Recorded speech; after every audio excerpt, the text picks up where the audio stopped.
5 months after they were murdered, the families of many of those who were killed at the Nova Festival in southern Israel coming out and marching through the streets of Tel Aviv, calling for people not to forget about the loved ones who are murdered. They are brothers, they are sisters, they are mothers, and they are daughters. They are all of the family members, all of the lost ones, all of them coming out to say they do not want them to be forgotten.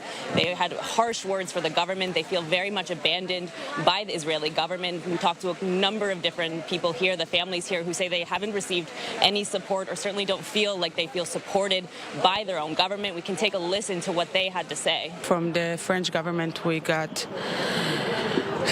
a lot of support, and from here, nothing. No one is talking to us until now, and it's past 5 months. No one, except one letter from the president.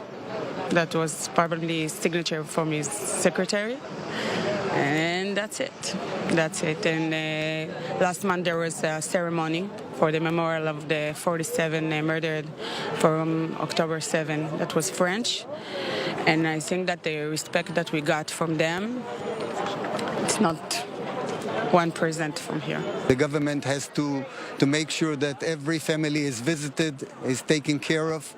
And this is the main reason that we're doing the parade here. Despite frustrations with the government, this is why we've also seen these families coming together to organize by themselves. This is why they're marching through the streets of Tel Aviv. This is why they're convening here at this vigil in the central part of Dizengoff. The most important message is that their loved ones are not forgotten, that their stories are not forgotten. There were 364 civilians who were killed at the Nova Festival.